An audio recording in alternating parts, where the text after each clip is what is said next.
Hey, I hope you're doing good. It's Chris here from 6-String Fingerpicking, and in this lesson we're learning how to play More Than Words by Extreme.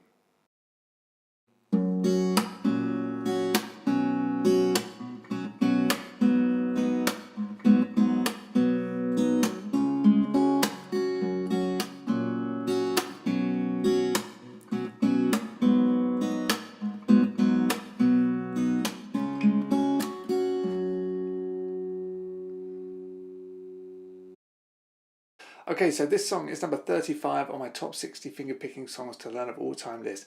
Check that list out, it's down in the description, and it's my top 60 fingerpicking songs from beginner to advanced, and we're learning one song each week. So subscribe if you like the song so you don't miss any of these great lessons. This one is a fantastic song, it's really well known, it's heavily requested, it's great fun to play, and it sounds really very nice. It's not too hard, it's going to have some difficult parts. The chords are fairly straightforward, but the rhythm is a little bit peculiar, and also the right hand technique can be a little bit funny, but we're going to go into great detail. Anyway, let's start learning the song. Here we go. Okay, so if you want to get the tab for this, that's over on the website as it always is, and you've got the whole lesson there. So it's down in the description, and I really recommend following along. It's going to make it much easier for you. So check that out in the description. Now, first things first, we're in, we've down-tuned half a step. So normally it would be E, A, D, G, B, E, but this time you've got E flat, A flat, D flat, G flat, B flat, E flat. You don't have to do it like that, but that's what the original recording is in, so I put it into that tuning for this lesson here, but you don't have to. Yeah, it's up to you really, it depends on your vocal. You put it in whatever key you like. So first off, the chords for your intro, you got a G chord, okay, and then you got a C add 9, and then A minor 7. That's going to go to C, and then to D, and then back. Okay, so there are your chords, and the intro goes like this. Sorry.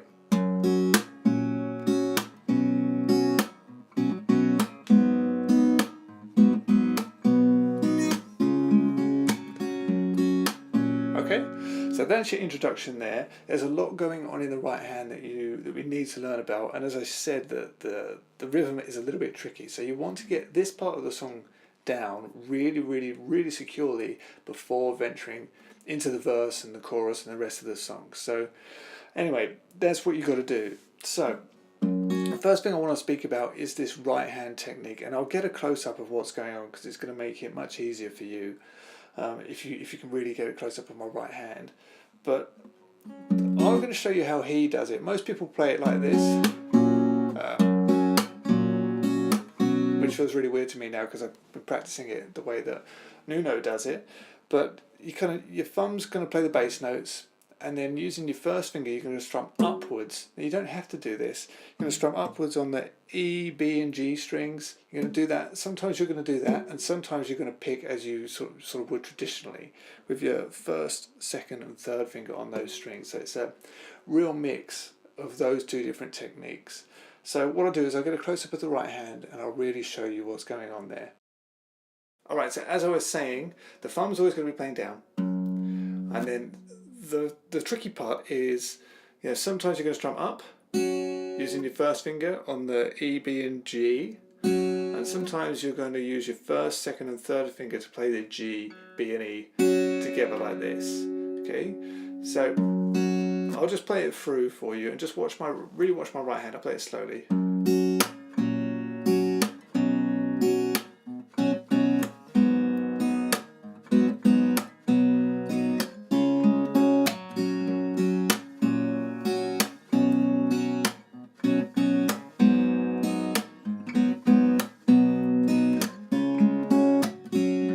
Okay, so that's what we're going for there. Now bear in mind you don't have to do that. That's just the way that Nuno does it. Many people will just play like this. And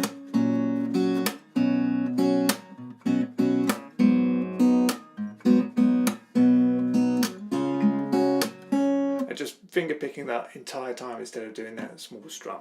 It's up to you whichever way you choose, but it's, yeah, I mean the sound is very similar whatever way you decide to do it. But I really like this strum. It gets really comfortable after a while. So yeah, have a play around and see what works best for you. The other thing that you're going to want to be comfortable doing is that percussive tap that you hear throughout the whole song on the beats of 2 and 4. That. So if you listen again, that tap that's always going on. Now, for anyone that doesn't know, in order to do that, you simply just slap your thumb against the bass strings, so you know the E string, the A string, and that gives you that nice tapping sound. It hits the string hits against the frets, and it creates that nice tapping sound. It's replicating a snare drum. So you've got to be okay doing that. So get used to that, because without it, it's just going to not sound right at all.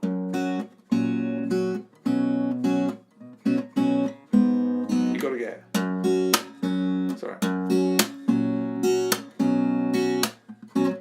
Okay, so work on all of that, and then when you're ready, let's start putting it all together. Okay, so now you know the chords and you know the right hand technique. Don't get too caught up on being super meticulous about how to do it, just as he does.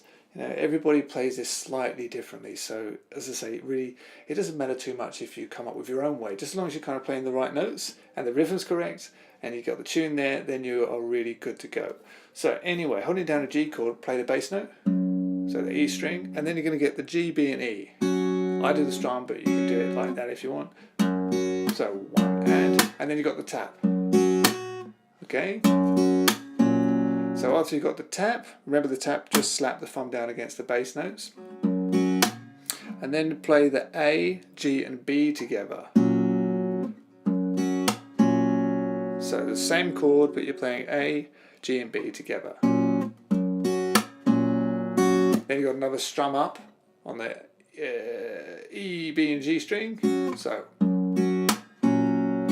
followed by another tap, and that's all you do on the G chord, so really slow. 1 and 2 and 3 and 4, and as soon as you do that tap on the and of 4, drop down to a C add 9 chord. So I've just got my third finger now on the 3rd fret of the A string, and you're playing C add 9. And then play the A, G and B together. So I'll just show you that change. Okay, and then you've got your strum after that. So, followed by another tap. Play the A string, and then the whole chord together. So that's the A string, the G, the B and the high E twice. So that's. Okay, so from the beginning, see that? Followed by another tap, and then A minor 7. So there, holding down the A minor 7, first fret on the B, second fret on the D, play the A, G and B together. Okay, so.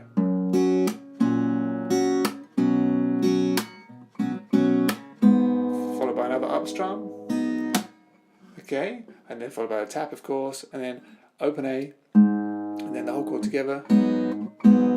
So we're not playing the D string, but we are playing the A, the G, the B, and the E. So the same as when we did the C, but just on this A minor 7. Okay, so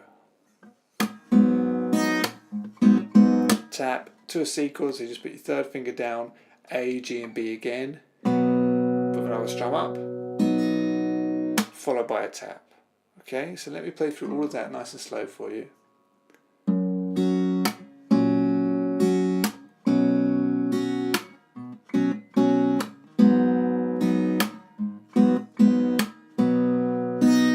Now I missed a little bit. Going back to the A minor 7, when you do that double, you actually, on the first one, you want to play the 3rd fret on the high E string, using your little finger, and on the second one, take it off. Forgive me, I missed that out. So,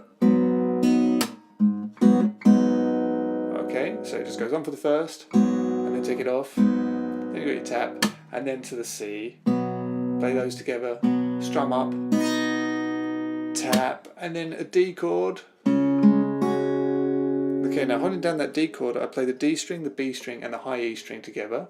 Okay, and then the G, and then we've got a quick D sus4, so you put your pinky down on the 3rd fret of the high E and play the B and the E together. Okay, so you've gone followed by a tap, and then you're more or less back, just one up strum on the G, and you're back.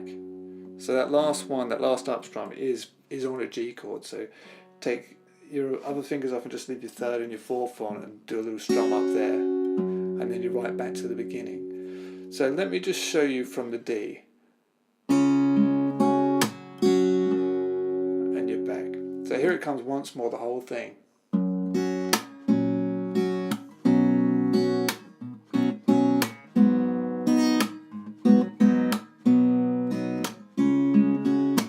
And again.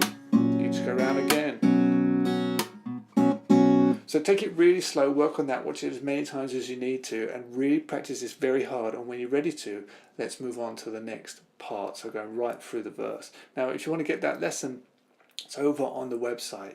And I do that because it makes it much easier for you to learn, because you have a video, then a tab, video, then the tab, video, then the tab. Okay, so if you want to get the rest of it, it's just one click away down in the description. So check it out, and I'll see you over there.